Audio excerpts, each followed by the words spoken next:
বন্ধুরা, আমি আজকে কাঁকরোলের বড়া বানাবো।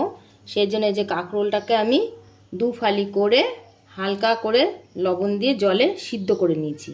আর এই ভেতরের যে অংশটা শাঁসটা সেটা আমি চামচ থেকে দিয়ে বার করে চটকে এই যে মাংসটা নিয়ে নিয়েছি আর বীজগুলো আমি ফেলে দিয়েছি। আর এখানে একটু নারকেল কোড়া নিয়ে নিয়েছি। আর এখানে আছে আমার কাঁচা লঙ্কা দুটো, পোস্ত আর চিনেবাদাম ভিজিয়ে সেটা খোসা ছাড়িয়ে বেটে নিয়েছি শিলে।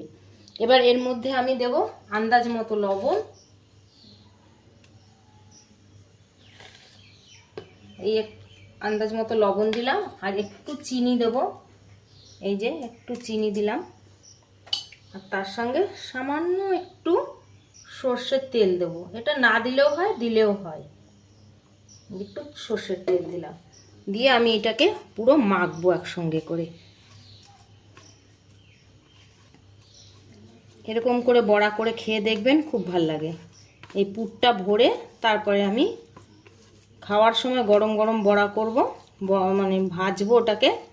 তখন আমি ওর মধ্যে বেসনে ডুবিয়ে, সেই জন্য যে আমি রেডি করে রেখেছি কালো জিরে, হলুদ, লঙ্কা গুঁড়ো, লবণ আর সামান্য চিনি দিয়ে এটা রেখেছি। এর মধ্যে আমি অল্প সুজি আর বেসন দিয়ে ব্যাটারটা বানিয়ে তারপর এর মধ্যে ডুবিয়ে আমি খাওয়ার আগে গরম গরম ভাজবো। এই যে আমার পুরটা রেডি হয়ে গেল। এবার আমি এইগুলোর মধ্যে এই পুরটা অল্প অল্প করে ভরে দেব। এই যে ভরে আমি এইভাবে রেখে দেবো। তাহলে আমার যখন ভাজবো তখন আমার সময় লাগবে না বেশি। পট করে আমি ব্যাটারে ডুবিয়ে সর্ষের তেলে, সেই সাদা তেলে, যে তেলে আপনারা ভেজে খাবেন খেতে পারবেন, অসুবিধা হবে না। এই যে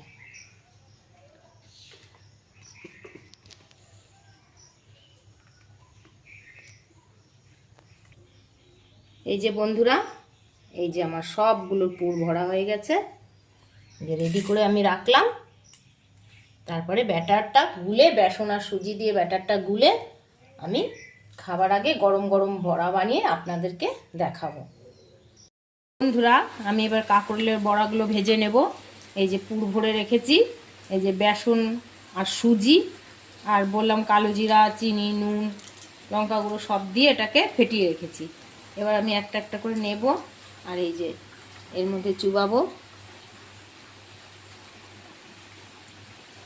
ব্যাটারটা খুব পাতলা করলে হবে না, সামান্য একটু ঘন ঘন রাখতে হবে। আর এই বড়াটা সব সময় আমাকে তেলের মধ্যে